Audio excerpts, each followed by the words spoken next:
Buenas noches. Muy buenas noches, Buenas abogado. noches. Bueno, Buenas noches, abogado. buenas noches, buenas noches. Hoy, bueno, vamos a continuar.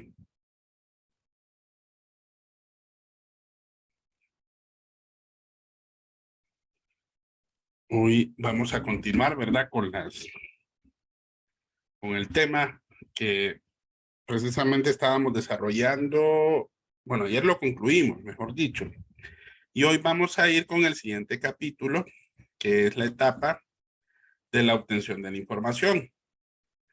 Ya hasta aquí es precisamente donde ya vamos a comenzar a recoger lo que es la información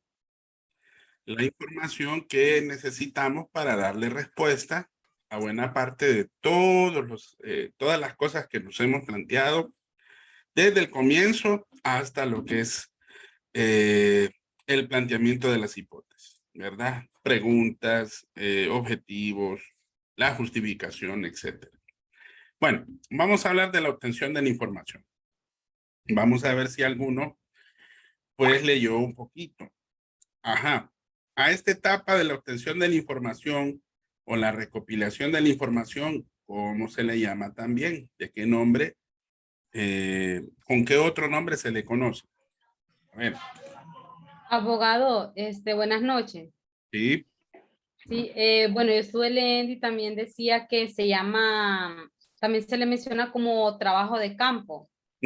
Así es, se le conoce como trabajo de campo. ¿Por qué cree que se le llama así?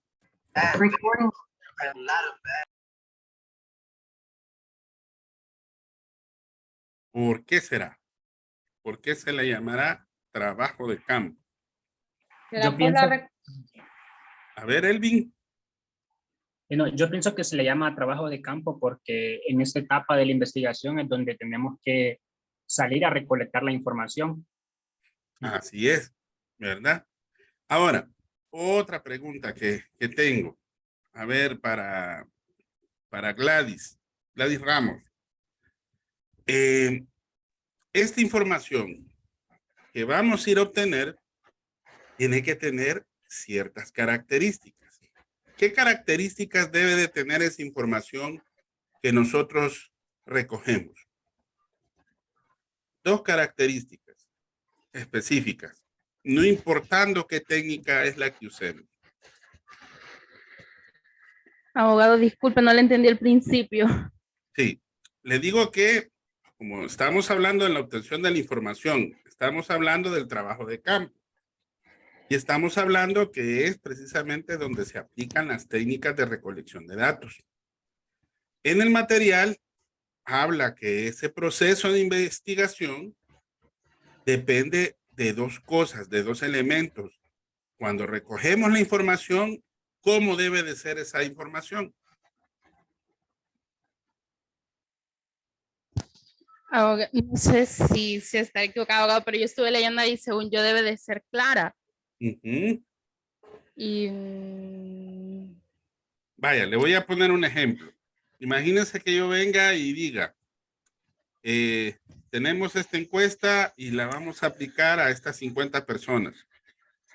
Pero de repente viene usted y esa información no se la aplica a 50 personas, sino que solamente una sola persona llena las 50 encuestas. sí, abogado, está perdido. Debe de ser cualitativa y cuantitativa. No. Otra característica. Bueno. A ver. Abogado, ¿serán ¿sí? primarias No y sé. secundarias? Validez, Sí. abogado, la validez de la información. Abogados no son primarias y secundarias. No, porque recuerde que esas son las fuentes. Que deben ser confiables.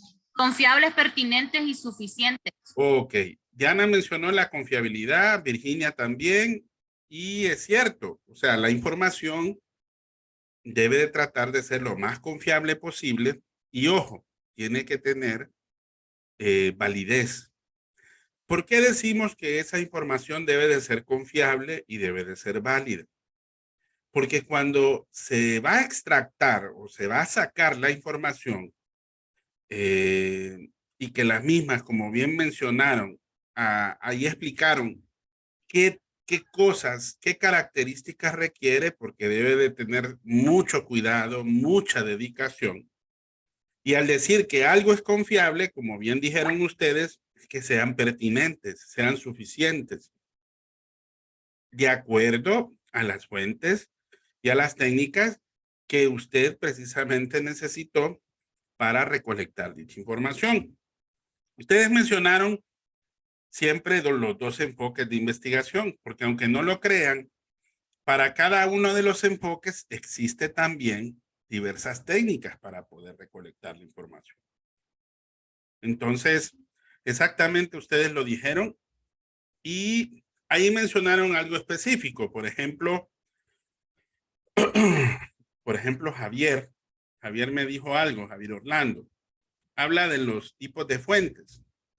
Javier, se fijó algo que es bien interesante. Se acuerda que cuando nosotros recolectamos la información del marco teórico, hablamos de 3 tipos de fuentes. Pero cuando nosotros estamos obteniendo la información que es el trabajo de campo, solamente hablamos de 2 tipos de fuentes. A ver, ¿por qué cree usted que de repente no se requerirá en ese sentido recurrir a ese tercer tipo?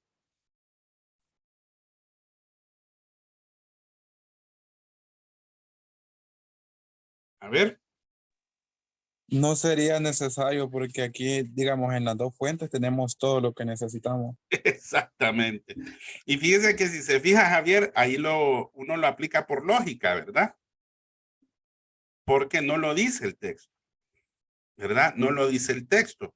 Por eso dice que solamente nos valemos de 2 tipos de información. ¿Cuáles son esos 2 tipos de información, Javier? Los 2 tipos de fuentes, perdón. Las fuentes primarias y las fuentes secundarias. Exactamente. Se recuerda cuáles son las primarias, ¿verdad? Sí, las fuentes primarias son todas aquellas de las cuales se obtiene información directa. Ajá. A ver, veamos si en esta etapa de recolección de datos, podemos entender un poquito lo que es las fuentes de información. A ver, vamos a ver, Jorge, ahí hablamos de los 2 tipos de información como de fuentes de recolección de datos que hablaba Javier Orlando. Ahora, cuando hablamos de las fuentes de primera mano, es de donde obtenemos de manera directa, ¿verdad? La información. O en otro lugar, es exactamente de donde están los hechos. Vaya. ¿La fuente secundaria cuál es? A ver, Jorge. A diferencia de la primera. Buenas noches, abogado y compañeros. Sí. Son fuentes diferentes, son fuentes que nos ofrecen información diferente a la fuente original de los hechos. Ajá. Generalmente hablamos de fuentes escritas como libros, revistas, periódicos, documentos o también fragmentos de noticieros o medios de comunicación, según lo que estaba leyendo ahí en el material. Ok, exactamente. Vaya, si vengo yo y de repente yo realizo una entrevista a alguien que vio lo que sucedió y vengo yo y entrevisto a otra persona que le comentaron lo que sucedió en los hechos, ahí tenemos identificados los 2 tipos de fuentes. ¿Cuál es la fuente secundaria ahí? La fuente secundaria sería la persona que escuchó, le mencionaron. El que observó directamente sería la fuente primaria. Exactamente, ¿verdad? Porque en este caso, generalmente, la secundaria es la que nos dice dónde encontrar la fuente original. Nos referencia, ¿verdad? Dónde nosotros vamos a encontrar precisamente lo que nos interesa. Excelente. A ver, hablemos ahora. Kimberly, ¿está por ahí Kimberly? Sí. Ok. hay varias técnicas de recolección de la información. A ver si se recuerda usted, ¿cuáles son las técnicas más conocidas que menciona el texto? Creo que sería la encuesta y la Ajá. entrevista. La Y entrevista. la entrevista. ¿Qué más? Los análisis de contenido Ujú, que son de documentos, exactamente. y observación sistemática. Ok. ¿Y la que más les gusta a todos ustedes? Cuando uno deja una investigación, ¿a dónde recurren? Encuestas. ¿Seguros? ¿A dónde? Análisis de documento Sí, pero ¿dónde encontramos esos documentos? en internet. Al internet, amor. Exactamente, el internet, ¿verdad? Entonces, esos 5 aspectos son los que generalmente nosotros ponemos en práctica. Tienen sus ventajas, tienen ciertas desventajas, depende de cómo o qué enfoque le da, ¿verdad? Si ustedes se fijan en el título 7.10, habla de las técnicas de recolección de la información de acuerdo al enfoque. Por ejemplo, Muñoz Giraldo menciona que para la investigación cuantitativa hace un listado de las técnicas que normalmente son las que se utilizan para hacer instrumentos y técnicas de recolección de datos. De los que ustedes mencionaron, el más común es la encuesta. También está la entrevista y la observación sistemática. Y ahí se mencionan otras que son no tan reconocidas. Yo creo que ustedes, más de alguno, pues de repente sí le he escuchado, pero otras veces no, ¿verdad? Grupos focales, inventarios, fichas de cotejo, pruebas estadísticas. Son generalmente técnicas e instrumentos que aplicamos para poder recolectar información dentro del enfoque cuantitativo.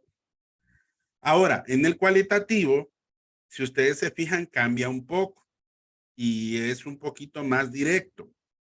Está en la misma entrevista, pero ya de manera estructurada y no estructurada. Está la misma observación, pero está de manera sistemática y no sistemática.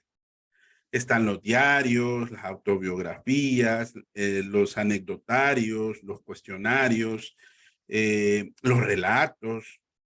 Todo eso es técnicas para recolectar dentro del enfoque cualitativo, ¿verdad? De repente en examen vamos a hacer un poquito de recordatorio de algunas de ellas y tal vez se les pregunte qué técnicas de las que están mencionadas dentro de la pregunta son técnicas que se aplican al enfoque cuantitativo y qué técnicas se aplican al enfoque cualitativo, ¿verdad? Esas se las menciono así porque yo sé que de repente, pues a estas alturas es un tanto difícil que de repente, pues, y no la aprendamos. Bueno, a ver, veamos, Cristian Martínez. A ver, Cristian. ¿Está por ahí?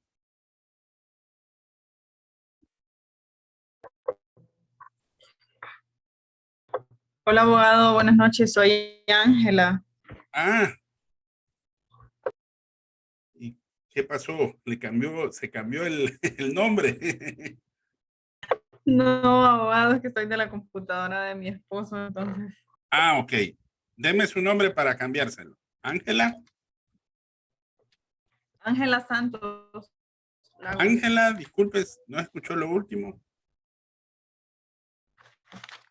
Hola, abogado. ¿Y el apellido? Hola. Sí, me escucha, el apellido suyo. Hola, abogado. Creo que no me escucha. Ángela Santos. Santos. Hola, abogado. Ok. Hoy sí.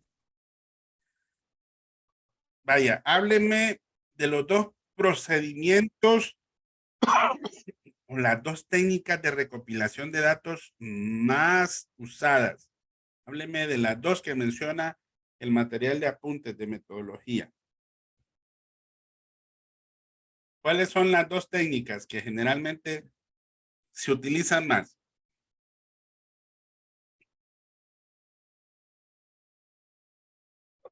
Hola, abogado, no escucho.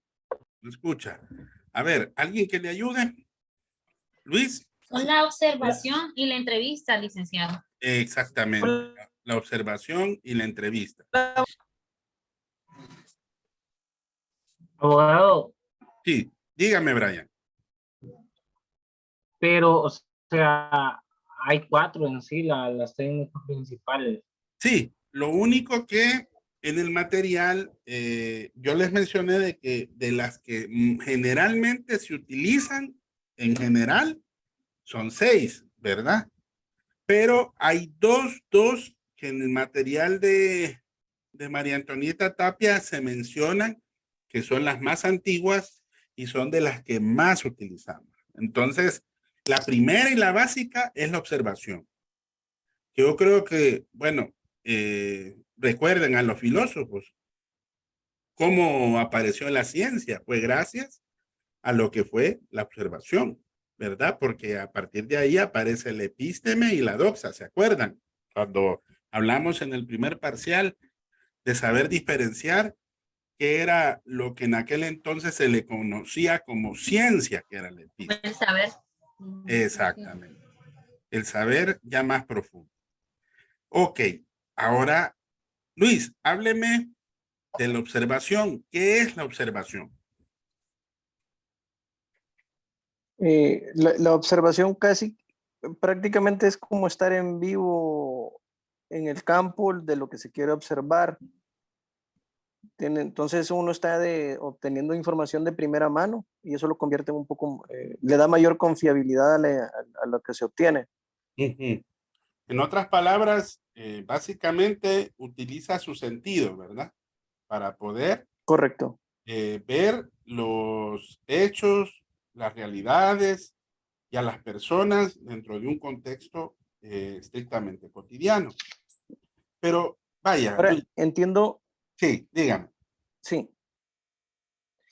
Sí, decir que entiendo que en la observación directa, dependiendo de lo que se quiere, o más bien sería siempre, el observador o el experimentador debería pasar desapercibido para que no se sesgue el trabajo.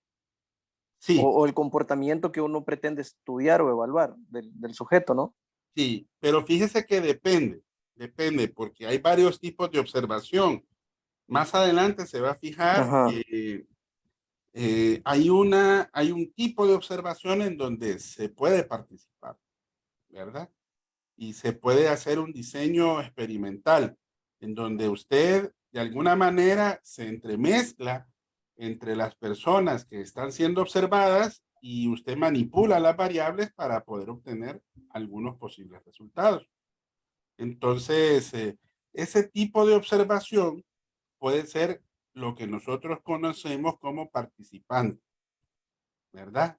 Y la otra que usted mencionó es la que se mira nada más el contexto, que es fuera de, ¿verdad? A ver, Jorge, disculpe, Jorge, levantó la mano. Sí, abogado, buenas noches. Buenas noches, diga. Conforme a lo de la observación, no precisamente, porque aquí más o menos se está enfocando en cuando hay un hecho, ¿verdad? Y que uno está presente en el hecho. Pero generalmente ya cuando estamos haciendo una investigación, posiblemente el problema es algo que ya pasó. Entonces, igual sería lo que se hablaba más atrás, pues que decía que también íbamos a observarlos, ya sea en libros o la investigación en internet. O sea, entra dentro de esta técnica de la observación. Sí, y le voy a comentar algo. La observación, la simple observación, se puede diferenciar de la observación de acuerdo a cómo nosotros utilicemos algunos medios para que podamos realizarla, para que, vaya, como habíamos dicho al principio, que para que tenga validez es necesario que tenga dos características. ¿Qué características creen ustedes que debe de tener la observación? A ver, Elsie. Bueno, la verdad es que viendo lo que estaban hablando los compañeros, tanto Luis, estaba observando que más bien son como según la modalidad que tenga la observación, porque estamos hablando sobre, según lo que el observador le interesa. Tenemos varias, tenemos como el papel que juega el observador, los medios que utiliza, ¿Sí? el lugar donde lo utiliza y pues el número de observadores. Supongo que eso es el papel que juega a la hora de planteamiento del objeto a observar, de la investigación. Sí, ¿verdad? Porque eso es lo que influye, si no me equivoco, licenciado. ¿Verdad? Pues, hablando de lo que podemos ser observadores directos o indirectos, pero según la modalidad de lo que estemos observando. Exactamente, porque hay diversas maneras de cómo nosotros podemos desarrollar esa observación. De ahí es que nosotros veamos que en el material existan algunas modalidades. Ya algunos de ustedes ya las mencionaron, ¿verdad? Participante, no participante, si puede ser una persona o puede ser grupal. Por ejemplo, bueno, si se mira el contexto social, puede hacerlo, por ejemplo, en la vida real. Puede irse, por ejemplo, a algún lugar en donde usted establezca que quiera realizar ese tipo de observación, ¿verdad? Como también lo puede hacer en un laboratorio. Abogado. Sí, dígame. Bueno, le quería preguntar algo. Si dentro de la observación indirecta se puede decir como en las redes sociales, observar a una persona mediante ese uso de la red social. Ok, bueno, ya la observación directa es cuando ya se aplica de manera, perdón, de manera más, más puntual, ¿verdad? Sin necesidad de que se intervenga o se altere, por decir así, el ambiente, en que se puede desenvolver, por ejemplo, un sujeto o un objeto. Pero aquí hay veces que tener un tanto de cuidado. No sé si ustedes escucharon en algún momento algo que se llama así, que una imagen puede decir más que 1000 palabras, ¿verdad? Pero ¿sabe cuál es el problema? Vaya, que el contexto de lo que a veces usted puede observar dentro de ese hecho concreto, no necesariamente lo que está viendo es realmente lo que está sucediendo. Es cierto, muchas veces las imágenes son elocuentes. Entonces, ¿qué pasa a veces cuando de repente vemos algo que está dentro de una red social? Por ejemplo, eso puede caber dentro de una observación que nosotros llamamos de manera estructurada. ¿Por qué? Porque utilizamos un medio. Vaya, ¿qué medio utilizamos? Hay cosas que podemos ya registrar. Por ejemplo, un video. Pero, ¿qué pasa si el video solamente tiene, no tiene el audio? Ahí hay que tener mucho cuidado, ¿verdad? ¿Por qué? Porque ahí como que ese dicho o ese planteamiento no aplica. Vaya, el cine mudo, por Abogado, ejemplo. no arrojaría la información porque yo puedo, desde mi punto de vista, puedo ver la imagen de una manera y otro compañero de otra manera y otro compañero de otra manera. Si no tiene audio, considero yo. Entonces sería la información, no sé, no verás ni, o sea, no sería la misma información porque usted puede ver. Hay una imagen, creo que nos dice eso, que unos vemos un gato encima de algo, otros miran el objeto encima del gato. Entonces, varía desde el punto de vista de cada persona, considero. Sí, exactamente. ¿Verdad? Exactamente. Entonces, sea como sea, ese tipo de contextos a veces también pueden aplicar como también no lo aplican, ¿verdad? Pero depende mucho de eso. Sí, Elvin, dígame, Elvin. Abogado, y por ejemplo, ya que estamos hablando el contexto y las imágenes, se me viene a la mente el experimento de Charles Darwin cuando desarrolló su teoría de la selección natural. Sí. Pero en ese caso, él lo que hacía era una observación directa, pero él iba dibujando todas las especies de animales. Entonces ese era su método. Sí. Él observaba los comportamientos y miraba si un ave se parecía a otra. Pero entonces en este caso, o sea, su instrumento es la captura de imágenes, pero ¿cómo cómo se le daría contexto a eso solo con la imagen? No sé si me entiendo. Sí, podría ser, pero recuerde que él lo aplicó así también porque él utilizaba un esquema, ¿se recuerda? Porque él hablaba de diversos esquemas. Vaya, por ejemplo, cuando hay un esquema que yo me recuerdo mucho que él lo aplicaba, por ejemplo, en cuanto a lo que eran las jirafas. Él empezó a dibujar el esquema de cómo precisamente prevalecía el cuello. No sé si se recuerda que cuando él hacía ver esto, en un principio las jirafas no tenían un cuello tan largo. Eso es lo que nosotros llamamos, y él le llamaba, si no más recuerdo, selección direccional. ¿Por qué? Porque prevalece un rasgo en un extremo. ¿Me entiende? Pero hay otros seres vivos en donde, vaya, el cambio de color,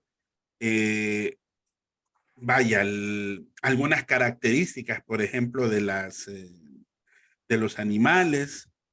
Entonces, en base a esa selección natural, por eso él se valía de esa manera, porque recuerde que en aquel tiempo no teníamos lo que hoy tenemos como parte de la misma tecnología, ¿me entienden?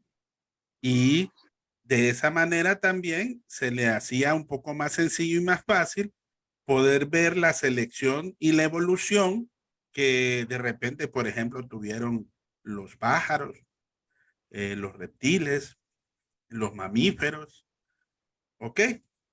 Pero si ya lo aplicamos a esta realidad continua de lo que hoy es propiamente lo que nosotros podemos percibir, vemos de que ya se aplica en otro sentido, ¿verdad? Ya vemos esa teoría como parte de la relación de los hechos, de cómo se ha venido dando, ¿verdad?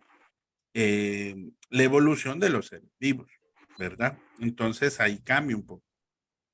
Ahora, si lo aplicamos ya dentro del contexto de una técnica de recopilación de datos, entonces hay que ver qué es lo que más nos conviene.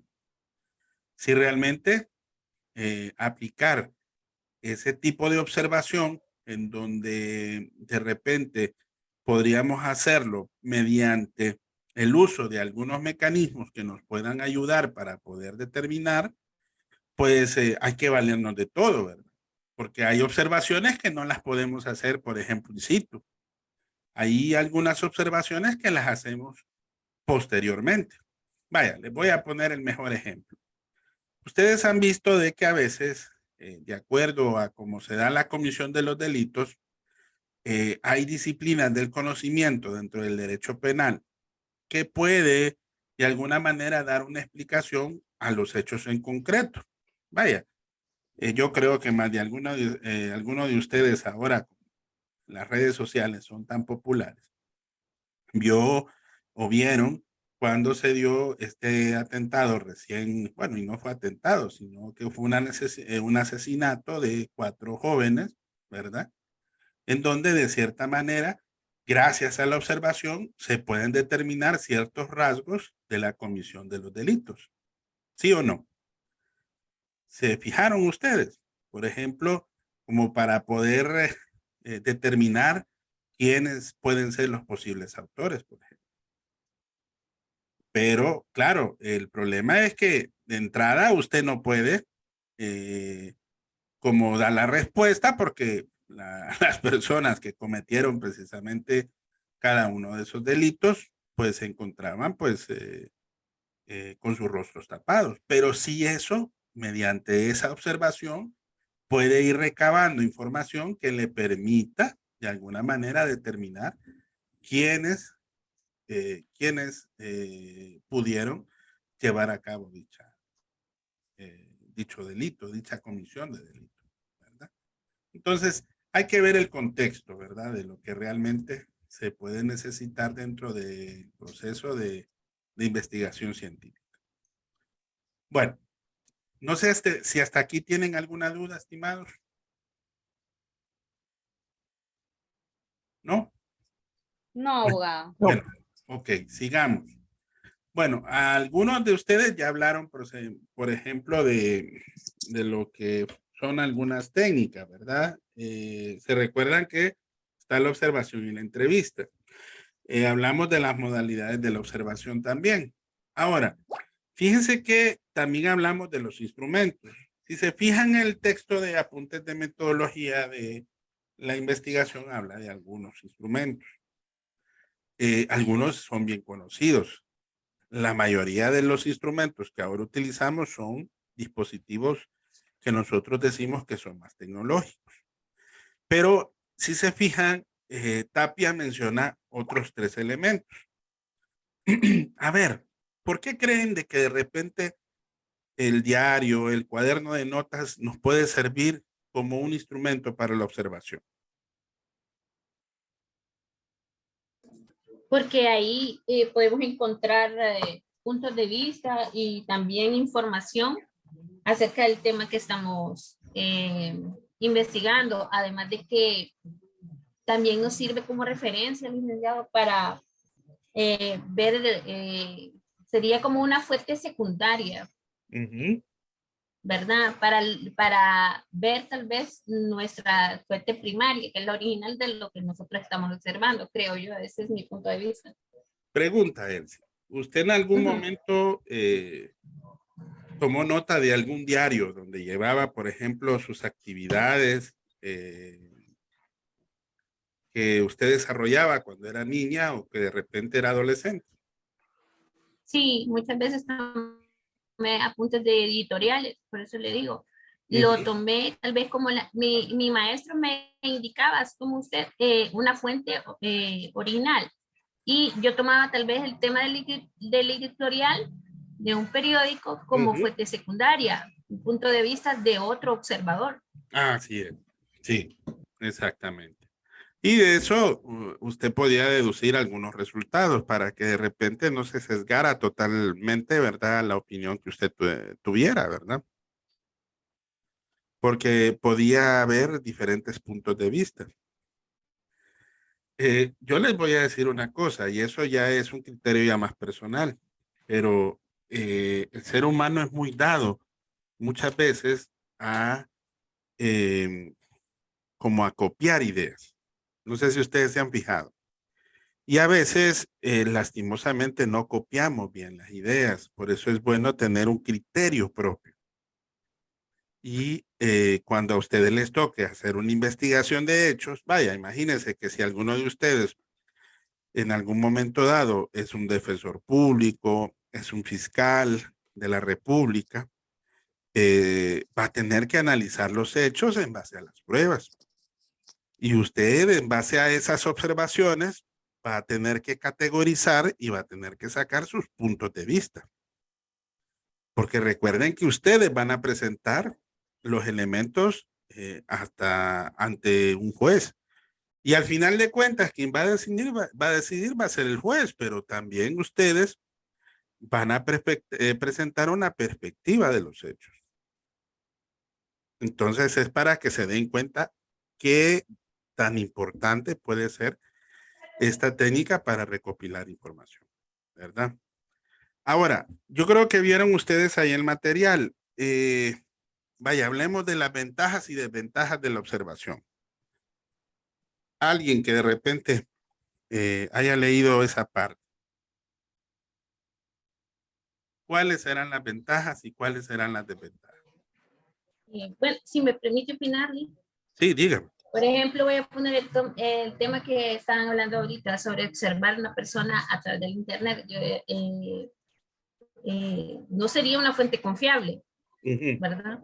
Porque así como dijo usted, vaya, por ejemplo, agarramos una red social, la persona no siempre pone lo que realmente es, ¿verdad?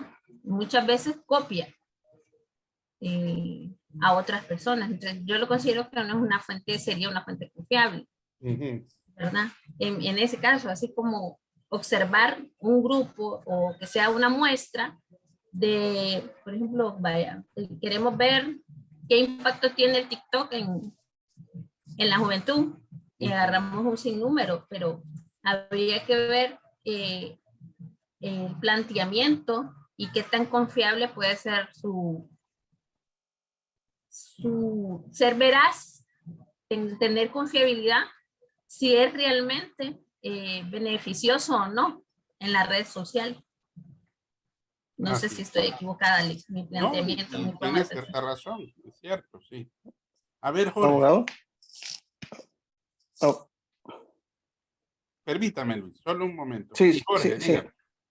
Abogado, conforme lo de las ventajas sí. de la observación, decía, ¿verdad? Pues según el material dice que uno puede obtener la información sin que la otra o el objeto que esté investigando lo quiera, pues, ya sea la muestra o la persona.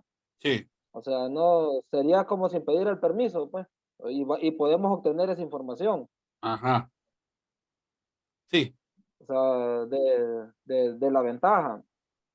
Y que se pueden ver dentro del tiempo real, pues, o sea, en el momento que puede estar sucediendo ya sea el problema que se está investigando.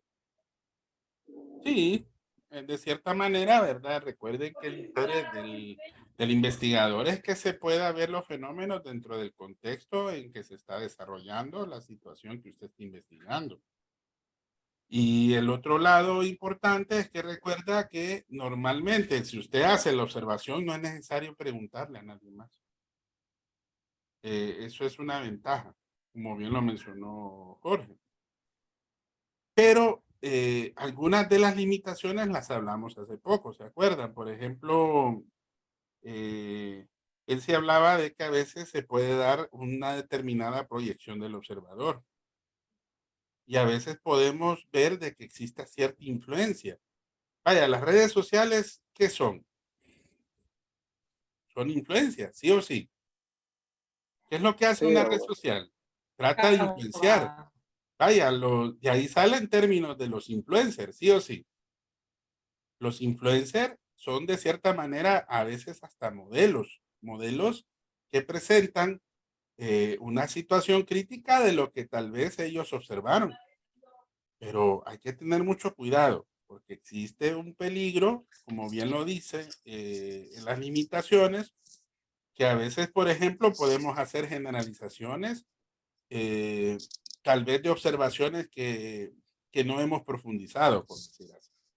A ver, Luis, iba a decir algo, Sí. yo creo que está relacionado a lo mismo, ¿verdad? Sí, es que, a ver, yo la observación directa la comprendo, que yo debo estar en el entorno y en el ambiente del sujeto, del elemento que estudio. Sí. Y que me valdré de herramientas para guardar la información, porque no lo puedo dejar todo en mi memoria, puedo tomar apuntes, puedo grabar o puedo filmar. Dependerá del contexto para no, en la medida de lo posible, no hacerme notar del sujeto de estudio. Entonces, decía de las aves, por ejemplo, lo que hizo Darwin en su momento, pues es lo que tenía a su alcance, pero hoy hay gente que pasa días enteros con una cámara observando comportamientos y le permite tener una evidencia mucho más completa y confiable de un dibujo a mano alzada. Y respecto a redes sociales, si ya evolucionamos a ese momento, digamos, en mi caso particular, que no soy un usuario Facebook, pues prácticamente no tengo opinión ni qué decir del comportamiento del humano ahí. Para tenerlo, debería tener interacción en ese medio con las personas para irme formando idea de lo que ahí se mueve y existe y puede ser. Caso contrario, pues no tengo elementos de juicio o no podría crearme elementos de juicio y observación si no soy parte interactiva de ese mundo tecnológico. Así es como veo la observación directa. No es solo navegar por navegar e ir viendo perfiles y cosas así porque no tiene sentido. No podría yo concluir en nada. Eso es la forma en que lo veo. Sí, sí, si ustedes se fijan, realmente la observación directa es eso, ¿verdad? Es hacerlo precisamente en el mismo instante. La gran ventaja que se ha dado ahora es que usted puede ver un hecho, por eso de ahí la clasificación se recuerda que puede ser estructurada, puede ser sistemática, porque usted hace diferentes observaciones del mismo hecho y a veces usted se puede dar cuenta de algo que no vio y tal vez usted lo ha visto 50 veces, ¿entiende? Y tal vez usted ha repetido y ve el video y no lo comprende, ¿verdad? Hasta después, hasta que de repente usted quita cierta proyección que usted de repente en el momento no se percató. No deja de ser directa, porque está viendo el hecho, sí o sí. Y lo está haciendo usted, porque posiblemente usted participó en el contexto y estuvo en ese preciso instante, ¿verdad? Pero también se valió de otros elementos como para poder tener y obtener la grabación, por decir así, ¿verdad? Entonces, pero ya esos elementos son propios ya del día a día de lo que soy, porque hoy ya podemos valernos de esas tecnologías para poder obtener esa información. Aquí menciona Elsie que dice que si dependiendo si la observación tiene fuentes que sean confiables, que no sea a base de planteamientos irreales, porque a veces las redes sociales no siempre tienen veracidad y depende también del enfoque que dirige el observador. Y es cierto, y lo mencionó también Luis ahí en ese momento. A veces la proyección o la influencia del observador sobre la situación observada malinterpreta los hechos. Entonces, pero imagínense que aún así la observación no deja de ser uno de los mejores o de las mejores técnicas de recolección de datos, imagínense. Es una de las que más utilizamos para realizar las investigaciones, aún hoy en día, ¿verdad? Pero ya vieron ustedes que existe un universo tan grande de métodos y técnicas que nos permiten recolectar y que nos ayudan como a fortalecer la observación, porque usted lo puede hacer a la par de otra. Vaya, imagínense que esté haciendo un enfoque cualitativo y también cuantitativo, podría hacer una biografía, un estudio de casos, ¿verdad? Identifica usted 5 elementos que usted quiere investigar y una vez que usted los identificó de manera general en una observación, entonces aplica ya el estudio de casos y estudia cada uno de esos casos. ¿Por qué? Porque ¿cuál es la intención? Al final de cuentas es ver cuál es la realidad social o la realidad de lo que realmente está pasando en dicha observación, ¿verdad? Entonces, no deja de ser un tanto compleja también, ¿verdad? Depende de cómo lo veamos en perspectiva. Bueno, no sé si tienen dudas hasta acá, porque ya solo nos quedan 6 minutos. De ahí la siguiente técnica es la entrevista, porque si ustedes vieron dentro del material, se hablaba de los que más se utilizan y hablaba también, ahí presento un pequeño cuadro bien interesante, donde hace una remembranza de todo el capítulo. Habla de los pasos para recolectar datos. Mire, por ejemplo, dice, esto es solo para finalizar. Esto está en la página 194 del material de Bernal. Mire cuál es el proceso para recolectar los datos. Primero tiene que tener muy claros los objetivos que se propusieron en la investigación. ¿Ok? Y tiene que tener muy bien definidas las variables de las hipótesis, porque recuerde que lo que usted va a hacer es que va a contrastarlas para ver cuál es ese resultado. El segundo paso es seleccionar la población o en su defecto ahí mismo ya la muestra objeto de estudio. Y tercero, ya toca precisamente la labor de la que conlleva este trabajo de campo, es seleccionar de acuerdo al enfoque, sea cuantitativo o cualitativo, es la técnica que usted va a aplicar para recolectar la información. Usted va a hacer los instrumentos y usted mismo los va a validar. Ahora, para poderlos validar, primero se elaboran en el capítulo 9, ahí se habla precisamente de cómo se validan buena parte de estas técnicas, ¿verdad? Bueno, y ya una vez que usted elabora y las valida, porque recuerde que el interés es que la información que usted obtenga tenga una información confiable, entonces ahí es cuando ya recolectamos la información para que así se procese de acuerdo a su respectiva descripción, al contraste que lo vamos a hacer, recuerden, con el marco teórico, con lo que nosotros sabemos sobre el tema. Por eso de ahí vamos a hacer ese análisis y vamos a hacer una discusión para después obtener cuáles van a ser los resultados, ¿verdad? Bueno, solamente ahí nos vamos a quedar. Mañana, estimadísimos, veríamos lo que es el procesamiento de la información, pero antes vamos a terminar lo que es la técnica de la entrevista, cómo se utiliza el cuestionario de una manera bien general, cómo deben de ser las preguntas y el siguiente tema, que es procesar la información. Eso está en la parte de apuntes, que es lo que nosotros llamamos como trabajo de gabinete, ¿verdad? Que es cuando ya hacemos lo que les dije en esta última instancia, que analizamos e interpretamos para que así obtengamos nuestras conclusiones. Por eso, si ustedes se fijan, el esquema de trabajo que yo siempre les he propuesto es conclusión, porque es conclusivo. ¿Por qué? ¿Cuál es la intención de que ustedes miren el trabajo y vean qué provecho le han sacado, qué conclusiones han sacado del estudio de cada uno de los temas? Entonces, en la etapa investigativa es exactamente igual. Tener nuestra opinión. Pero, ojo, no dar una opinión simple. No es a nivel exploratorio. No, usted la va a hacer de manera muy puntual y concreta. Porque recuerde que ya va a tener un marco teórico que le va a decir, yo este tema lo manejo, yo este tema yo lo sé, y al mismo tiempo va a saber cuáles son los resultados que usted obtuvo mediante las técnicas y los instrumentos que usted aplicó, ¿verdad? Ahí es donde está, como quien dice, lo interesante de la parte de la investigación. Bueno, listo. Entonces, estimadísimos, nos vemos mañana siempre a la misma hora. No sé si hasta aquí tenían alguna duda o algún último comentario antes de finalizar. ¿No? Muchas gracias, abogado. No. Vaya, pues. Gracias. Bueno, nos vemos mañana entonces, ¿verdad?